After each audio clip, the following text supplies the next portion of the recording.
Marcelo Cabo, boa tarde. Santa Cruz tem apesar de classificado, tem um jogo importante, vai jogar em casa, vai enfrentar o Xará, o Santa Cruz do Rio Grande do Norte.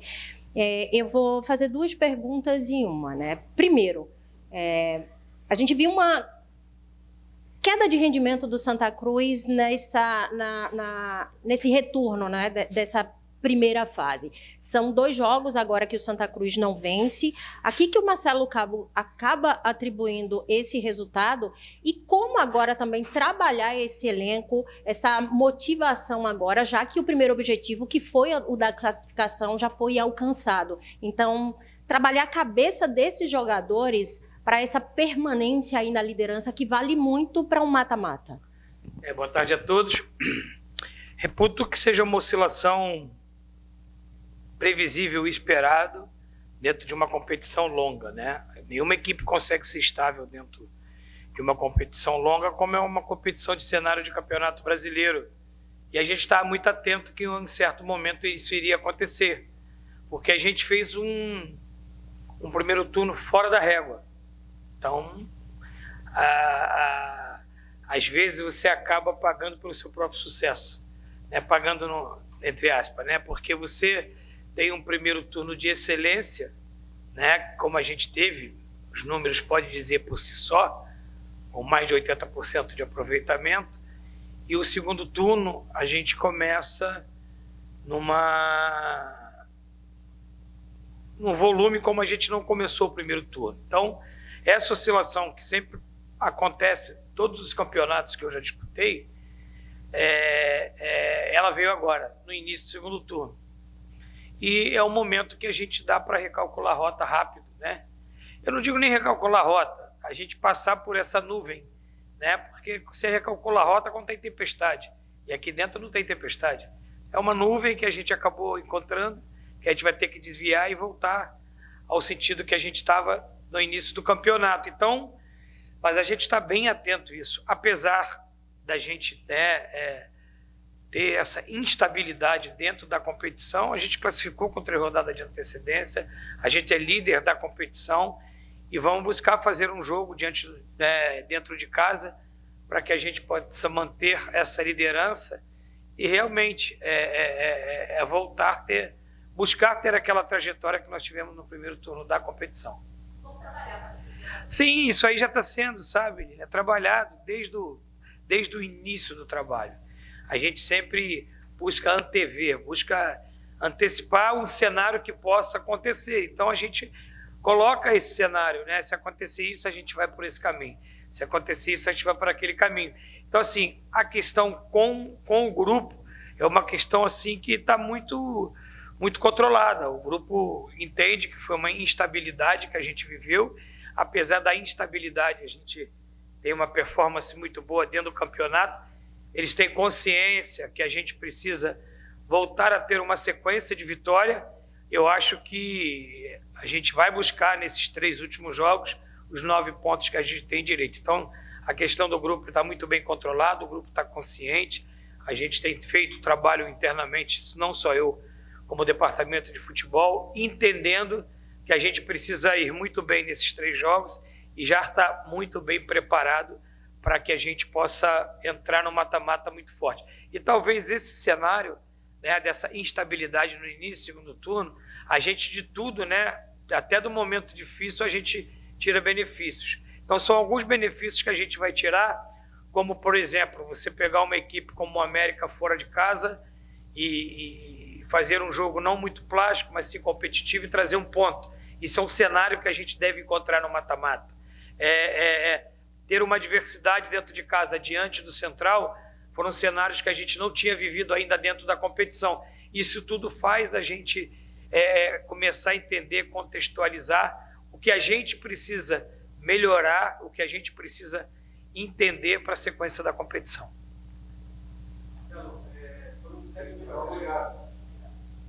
Agora, Marcelo, foram 7 jogos, né, de ida nessa primeira fase e o Santa venceu quase todos, só não venceu, né, a equipe do Santa Cruz do Rio Grande do Norte 0-0 fora de casa.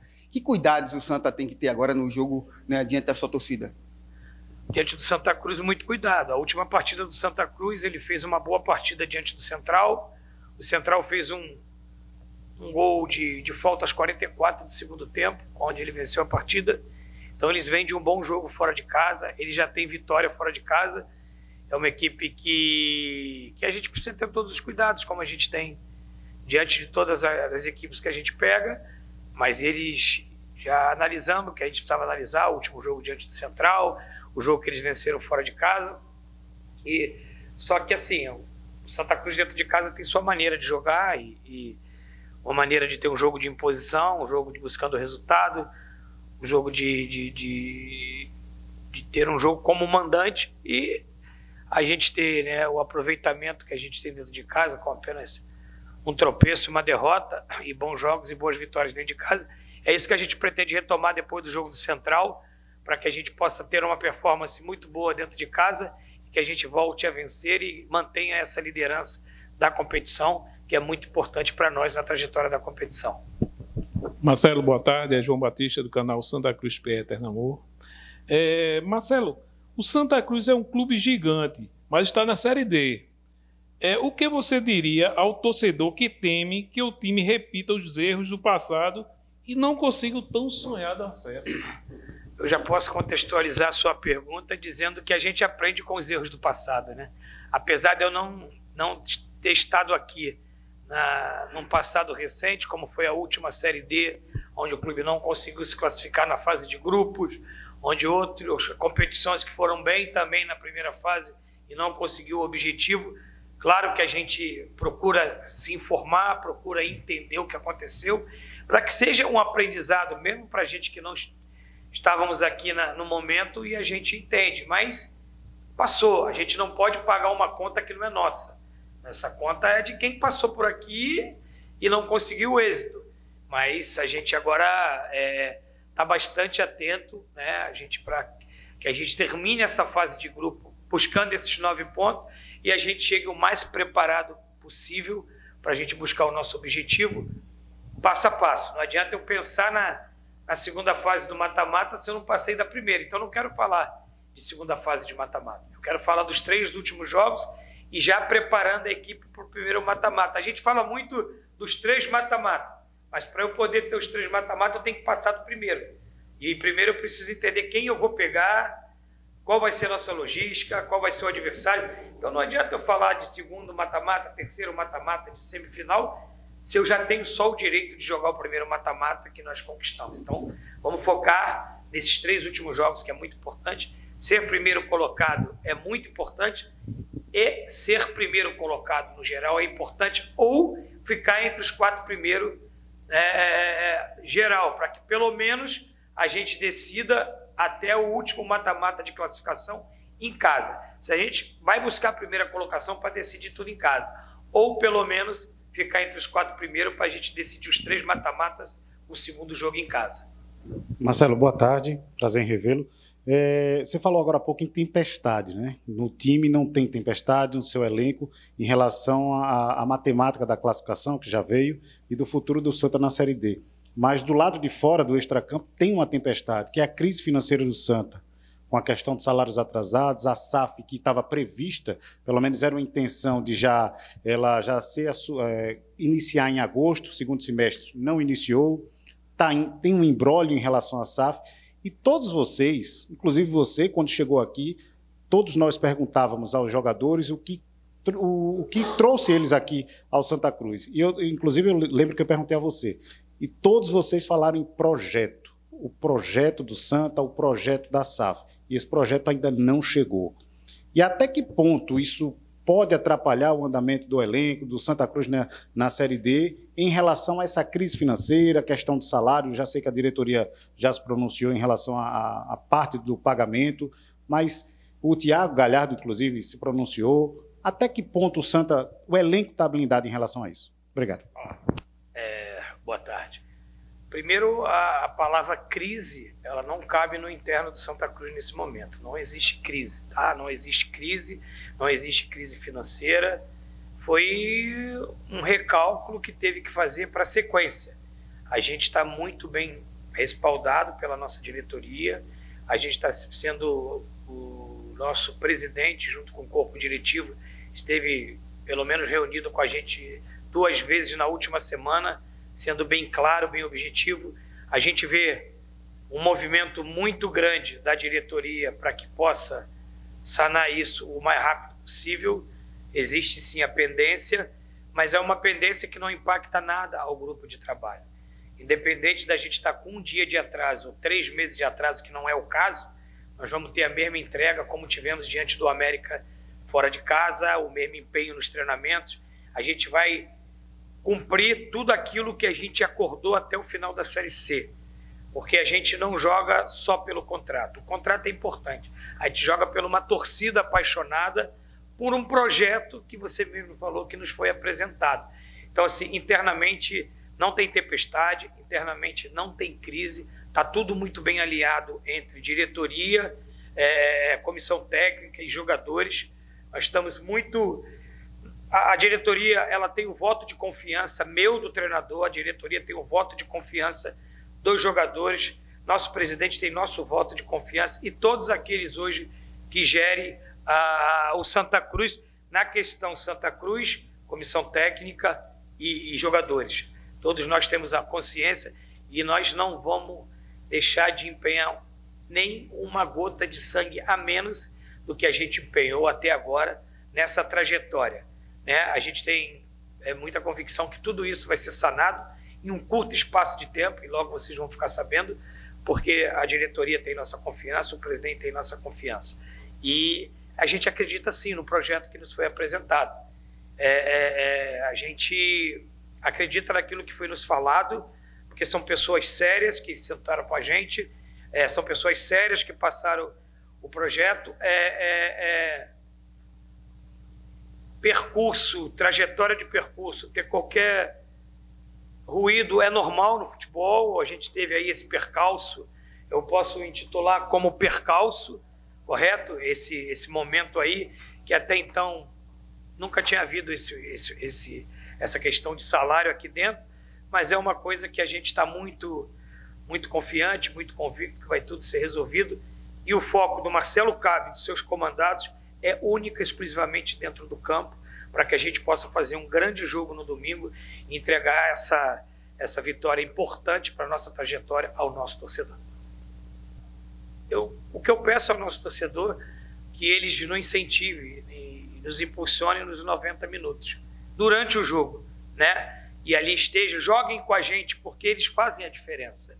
E depois do jogo não for o resultado que seja satisfatório para eles, que eles protestem de uma maneira pacífica, como eles sempre fizeram, e aí eles vão ter, como tem o nosso respeito, né? A gente que milita no futebol, a gente não pode viver só de elogios e aplausos, a gente tem que viver também, saber lidar com as críticas, com as vaias, porque isso é o direito do torcedor. Então, assim, eu só peço que eles nos incentivem nos 90 minutos e no final do jogo, se a gente agradou eles entregando performance e resultado, tudo bem. Se também tiver que reivindicar algo após a partida, eles podem ter a certeza que eles vão ter o meu respeito e o respeito dos nossos jogadores, aquilo que eles manifestarem na torcida. Marcelo, você tem, na verdade, conta aí com o Matheus Vinícius, que cumpriu a suspensão automática, né? Você falasse um pouco sobre esse jogador e também sobre a condição do lateral direito Israel. A questão do Matheus Vinícius é um jogador que faz uma temporada brilhante, né? Teve a expulsão no último jogo, isso já foi conversado internamente sobre, eu falo que essas coisas eu trato internamente. Ele é um jogador que está em prospecção, é um jogador que está evoluindo, crescendo na carreira, é um jogador que nos entregou muito nessa temporada, um jogador que eu posso reputar que tem um futuro brilhante, né? O presente dele já é um presente brilhante, ele tem um futuro brilhante, é um jogador que tem tudo que crescer, que evoluir, como está evoluindo, e chegar num bom patamar no futebol brasileiro, né? Mas é um jogador que eu te reputo que ele tem as valências muito boas, que ainda está desenvolvendo elas em crescimento, entendeu? A questão do Israel é uma questão que ele está se preparando, né? Tá nos estágios cumprindo os protocolos internos, e para esse jogo ele ainda não tem condição de ser relacionado, né? Como vocês sabem, que já foi dito até pelo nosso departamento médico, foi uma lesão complexa, né? Então, assim, essa questão médica, né, cabe a mim a contextualizar, não cabe a mim contextualizar e pontuar, que de medicina eu passei longe da faculdade, né? Por mais de ter essa experiência, nós temos aí o Dr. Antônio Mário, nosso diretor médico, um cara espetacular, ímpar, e nós temos aqui, nossos médicos são espetaculares, então eles estão mais preparados para falar da questão médica do Israel, mas o que eu posso pontuar para você, que ele não vai ser relacionado para esse jogo, que ele ainda está num processo de recuperação, entendeu? E de evolução dentro do trabalho, tá? E temos 2 outros bons laterais, que é o Totti e é o Yuri. Enquanto a gente não pode contar com ele, a gente vai trabalhando esses 2 atletas que possam entregar o melhor para a nossa equipe e a gente ter um bom jogo no domingo. Marcelo, sobre as condições físicas dos atletas, a gente vê que no segundo tempo o time cai de rendimento. E também sobre o Matheus Melo. Você pretende aproveitar ainda o jogador no decorrer aí do campeonato? Uma coisa que eu posso te garantir a todos vocês: o único problema que a gente não tem aqui é problema físico. Nosso preparador físico é de excelência. Nossa preparação física é de excelência. Às vezes o time tem uma queda técnica. E eu vou até chamar essa responsabilidade mais para mim.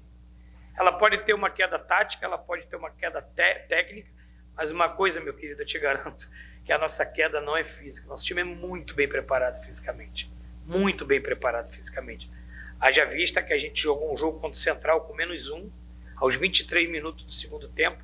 Tomamos o gol e no final nós tivemos um jogo de imposição nos últimos 10, 15 minutos buscando o gol. E se meu time não tivesse bem de perna, a gente não conseguiria nem com -1 chegar na área do Central. Então, fisicamente, o nosso time é muito bem preparado. Existe um trabalho aí feito de excelência, não só pelo Gustavo, mas pelo Tacão, pelo Romão, né, pelo departamento físico. Isso aí é uma coisa que eu tenho tranquilo. Nosso DM continua zerado na questão dos musculares. Nós já temos hoje o Israel, né, voltando. É muito difícil um time no futebol brasileiro ficar 2 meses com o DM zerado.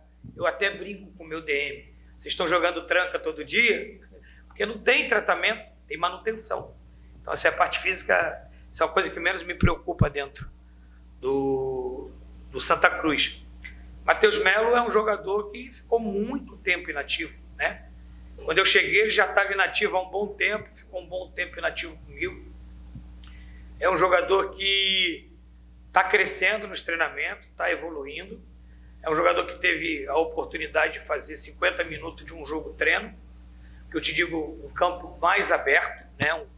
Porque hoje em dia você faz um coletivo a pronto, não é um coletivo como era de 20 anos atrás, que você solta a bola no meio e tem 2 tempos de 35. O coletivo já pronto é um ajuste. Você para aqui, corrige uma linha, você para aqui, corrige um bloco, corrige um setor.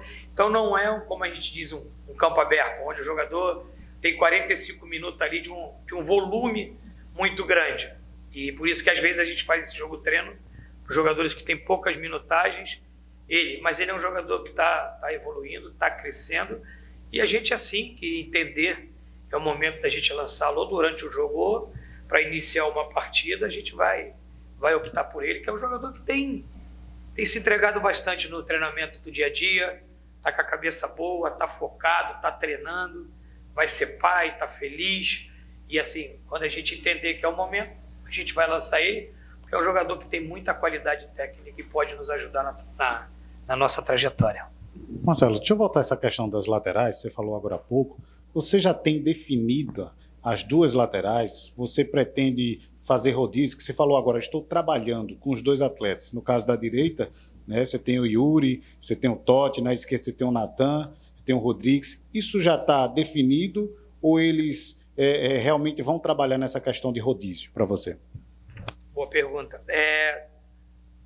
Eu tenho um equilíbrio muito grande nessa posição. Eu tenho um equilíbrio muito grande na lateral direita e eu tenho um equilíbrio muito grande na lateral esquerda. A gente não tem uma diferença técnica assim de falar, pô, ou esse jogador está performando de uma maneira que não dá nem para pensar num substituto nesse momento. Eu acho que a disputa, tanto na lateral direita quanto na lateral esquerda, ela está em aberto. E eu estou tentando, nessa trajetória, prospectar os jogadores da lateral direita e prospectar os jogadores da lateral esquerda, dando uma continuidade de 2, 3 jogos, para aí sim eu definir, né, quando um pouco mais para frente, não, esse lateral agora vai ter a sequência na lateral direita e esse lateral vai ter a titularidade da lateral esquerda. Posso dizer, meu querido, que está em aberto. E aí eu quero oportunizar eles para que eu tome, né, falar, esse aqui vai ser o titular, esse aqui vai ser o titular. Por que me dá esse direito de estar em aberto? Porque eles são muito equilibrados, né? Tanto na lateral direita quanto na esquerda.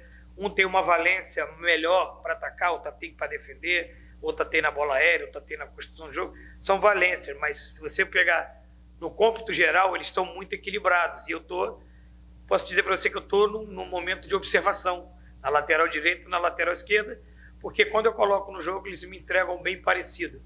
Mas eu vou tomar essa decisão, podem ficar tranquilos que eu não me furto de tomar as decisões, de falar assim, esse agora tem a sequência de titular e esse tem a sequência de titular.